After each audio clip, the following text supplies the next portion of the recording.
আপকি আদালতে film star Manoj বাজপেয়ীর ওপর অভিযোগ হলো যে ওনার অদ্ভুত অদ্ভুত সব শখ আছে।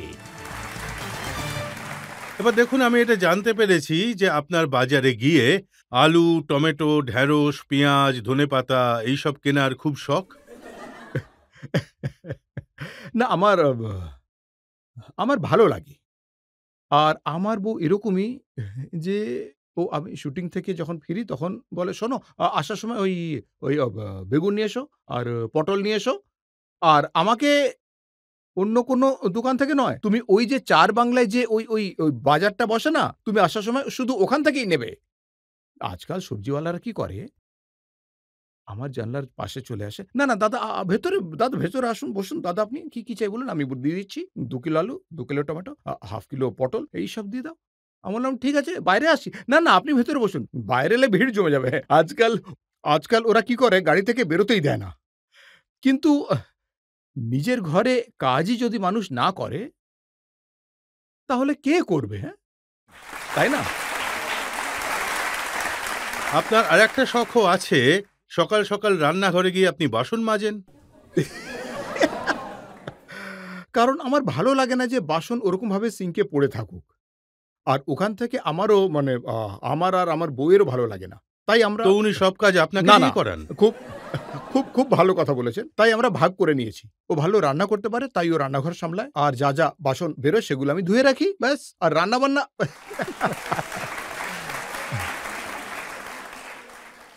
আর দেখুন, ওতে সবথেকে ভালো ব্যাপার কি যে, যেকোনো চরিত্রে কাজ করছি, পরের দিনের সিনের কথা ভাবছি, তাই চলছে।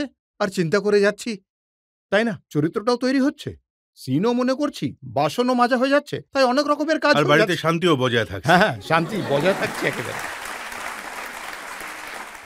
আজকাল আপনার একটা নতুন শখ হয়েছে, টাকা রোজগার করার। এটা নতুন আচ্ছা, ধরনের ইচ্ছে। কিভাবে স্যার বলুন? দেখুন, আপনি বলেছেন যে ১০ বছরে ৫০টা ফিল্ম করতে চাই, হ্যাঁ। ৪০ দিনে প্রত্যেকবার নতুন প্রজেক্ট করব। এবার আমাকে টাকা কামাতে হবে। দেখুন, অনেকদিন সময় পেরিয়ে গেছে অনাহারের।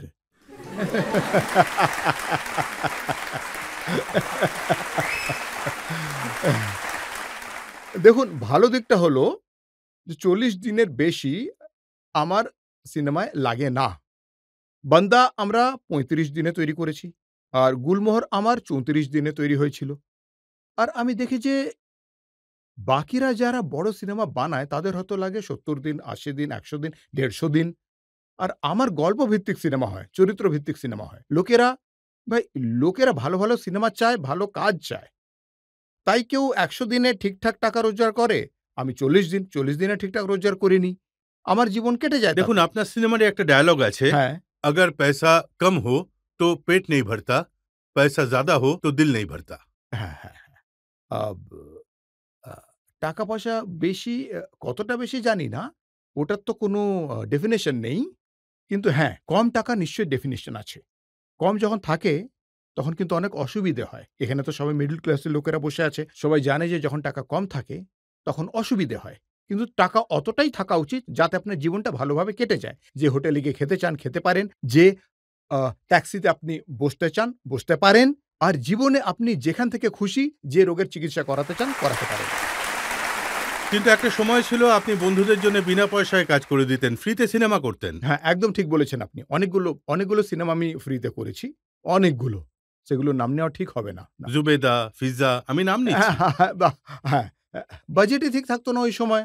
যেমন আমি 'বাগি 2' করেছিলাম আমির খানের জন্য। আমির খান বন্ধু ছিল, ও ফোন করে বলল যে, "তোকে করতে হবে। এতে তোকেই দরকার। তোকে হেল্প করতে হবে।" আমি করে ফেললাম। 'বাগি 2' ২৮০ কোটি টাকা লাভ করেছিল আমার হিসেব অনুযায়ী, বা ২৫০ কোটি টাকা। টাইগার শ্রফের লাভ তো হয়েইছে, কারণ ও হিরো ছিল। আমি ওটাতে নেগেটিভ চরিত্রে ছিলাম। তাই আমার অনেক লাভ হয়েছিল। তারপর আমাকে আমার সিনেমা তৈরি করার জন্য বাজার টাকা দিয়েছে।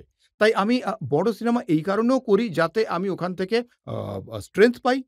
বাজারে যাতে আপনার কদর বাড়ে, যাতে বাজার আপনার সিনেমাতে আরো টাকা লাগে। এই কারণে যেটা হচ্ছে, আমি তো বলি যে ৪০ দিনের বেশি সময় লাগে না। না, আমি হয়তো প্রশ্ন করছি, অভিযোগ হয়তো করছি, কিন্তু আমার প্রার্থনা, আমার ইচ্ছে যে আপনি অনেক টাকা রোজগার করুন। আজ্ঞে! আপনার মধ্যে এত দক্ষতা আছে, এত ট্যালেন্ট আছে। ৩০ বছরের মধ্যে আপনি ১০০ টারও বেশি সিনেমায় কাজ হ্যাঁ, করেছেন। তাই আপনার তো সেসবের ফল পাওয়াই উচিত। একদম। আরে থ্যাংক ইউ। হাততালি দিন সবাই। আরো একটা শখের কথা আমি শুনেছি, আপনার নাকি ডান্স করার খুবই শখ। কিন্তু যখন থেকে ঋত্বিক রোশনের ডান্স দেখেছেন তখন থেকে সেই শখটা গেছে? একদম ঠিক কথা। আমি নাচ-ফাচ করতাম। মিঠুন চক্রবর্তী স্যার ছিলেন। ততদিন পর্যন্ত আমি ঋষি কাপুর বাবুকে দেখে আমার মনে হতো যে আমি যদি এরকম পরিশ্রম করি তাহলে এটা করতে পারবো। আমি যেটা করেছি মানে আমি উনার আশেপাশে পৌঁছেই গেছিলাম। কিন্তু হঠাৎ একদিন একজন নায়ক আসে, একজন হিরো আসে। আর ও এমন একটা নাচ করে যে তারপরে আমার সব স্বপ্ন ভেঙে চুরমার হয়ে যায়। তাই এরকম কিছু আমার সাথে হয়েছিল। আমার আম আমি ওটা দেখার পরে আমি আমি নিজেকে ওটাই বলেছি যেটা রামাধীর সিং নিজের ছেলেকে বলেছিল। तुमसे ना हो पाएगा।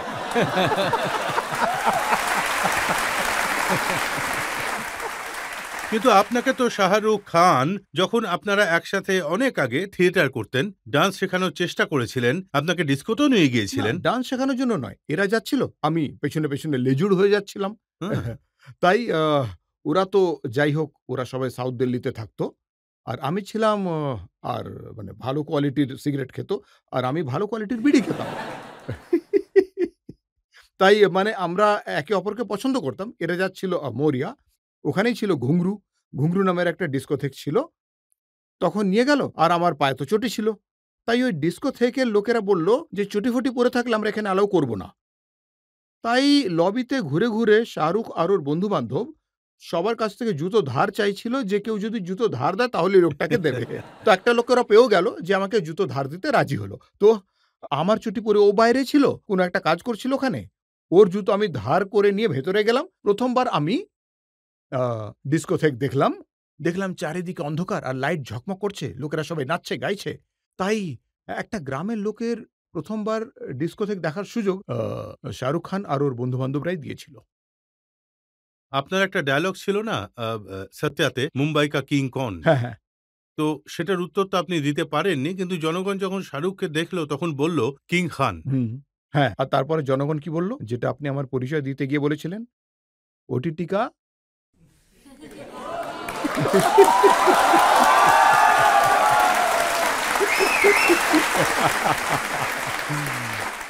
দেখুন, আপনার সিনেমার এই ডায়ালগ, এটা আপনার নিশ্চয়ই মনে থাকবে।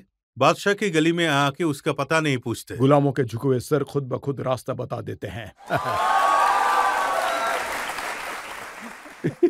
বেশিরভাগ সময় দেখা গেছে আপনি ছবি খুব খুশি হয়ে তোলেন। কিন্তু যখন সেলফি নেওয়ার সময় হয় তখন আপনি খুব দ্বিধাবোধ করেন। এমনটা কেন? সেটার কারণ হলো যে একজন লোক হঠাৎ কোন একটা অচেনা লোক এসে এই, এই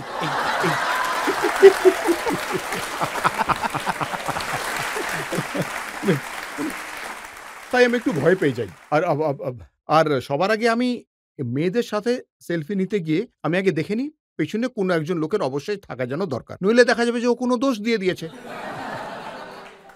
পেছনে কোনো একজনের থাকা দরকার। আশেপাশে যেন দেখা যায়।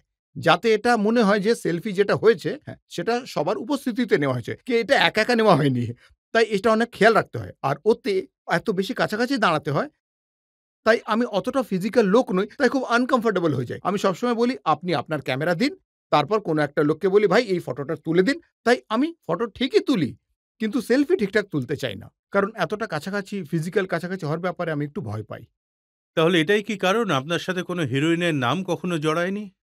হ্যাঁ, হ্যাঁ, জুড়েছে তো। আমার বই তো হিরোইনই ছিল। এটাই কি কারণ যে টাব্বু, ক্যাটরিনা ওরা মনোজ বাজপেয়ীকে প্রণাম করেন? তব্বু সত্যা দেখেছিল। আর সেট ভর্তি লোকের সামনে এসে ও এটা মানে ওটা তাব্বুর কাছে মানে আমার জন্য এটা অ্যাপ্রিশিয়েট করার জন্য উনার স্টাইল ছিল, তাই উনি প্রণাম করেছিলেন। আর ক্যাটরিনা যেটা করেছে, আমার তো পুরো সম্মান মাটিতে মিশিয়ে দিয়েছে। পুরো মিডিয়ার সামনে আমাকে প্রণাম করে। আজ পর্যন্ত এটাই চলে আসছে যে ক্যাটরিনা আপনাকে প্রণাম করেছে। আরে ভাই ও সম্মান দেখিয়েছে। আর সবচেয়ে বড় কথা ও রাজনীতি সিনেমাটা দেখেছে। আর দেখার পরে ওই সময়ে আমি ছিলাম না স্টার কাস্টদের সাথে। And she was so glad, so overwhelmed যে আমরা একসাথে কাজ করছিলাম, কিন্তু একে অপরের সাথে সিন ছিল না। ওর এত ভালো লেগেছিল, আমি ওখানে ছিলাম। কখনো মনে হয়নি যে এই লোকটা এরকম পারফরম্যান্স দিতে পারে সিনেমায়। তাই শি ফেল্ট ভেরি গ্ল্যাড। মানে ও মানে নিজের না, উনি নিজের তো গ্ল্যাডই হ্যাঁ, আছেন। আপনার কি মনে হয়? একটু লজ্জা লাগলো। কারণ এত সুন্দর হিরোইন এসে নাকি আমার একেবারে পায়ে প্রণাম করছে। মানে ১ম এই আপনি বয়স্ক হয়ে গেলেন। এখনো কি কোনো ব্যাপার আছে যেটাতে আপনি ভয় পান যে হ্যাঁ, ভয় আ না, ভয় এটা লাগে যে এসব এসব কিছু যে আমি পাচ্ছি, এই এত ভালোবাসা, এত সম্মান, আমি কোনোভাবেই এই জনগণকে যেন হতাশ না করি, সেটারই ভয় থাকে। আর অন্য কোনো মানুষ বা পরিস্থিতি না আমায় ভয় দেখাতে পারে, আর না আমার মাথা নিচু করাতে পারে। আমি শুনেছি যে ফ্লাইটে যখন আপনি বসেন উড়োজাহাজে, হুম। ওটায় খুব ভয় পান আপনি? খুবই লাগে। একবার টার্বুলেন্স হয় না উড়োজাহাজে? সাধারণত তখন আমি স্লিপিং পিলস নিয়ে ঘুমিয়ে পড়ি, যখন আমি আমেরিকা যাই বা লন্ডনে যাই। যদি ধরে নিন যখন দিল্লি থেকে মুম্বাই যাচ্ছি বা মুম্বাই থেকে দিল্লি আসছি, তখন খুব যেমন বৃষ্টির সময় আমি সাধারণত এভয়েড করি যে আমি যেন কোথাও না যাই। টার্বুলেন্স এ আমার খুব ভয় লাগে, খুব বেশি ভয় লাগে। ইদানিংকালে যখন আমি ও মানে উড়োজাহাজে বসেছি, তখন আমি দেখলাম অনুপম খের বাবু আমার পাশে বসে আছেন। তারপর উড়োজাহাজ উড়ল। আমরা একে অপরের সাথে কথা বলছিলাম। হঠাৎ আওয়াজ হলো, আর ওটা নড়ল। আর এদিকে আমি ভয় পেয়ে গেলাম এইভাবে। আর অন্যদিকে দেখলাম অনুপম বাবু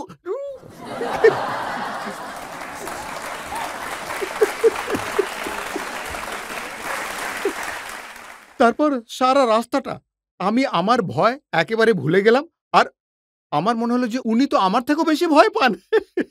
তাই আমি উনার হাত ধরে বললাম, "স্যার, সব ঠিক হয়ে যাবে স্যার।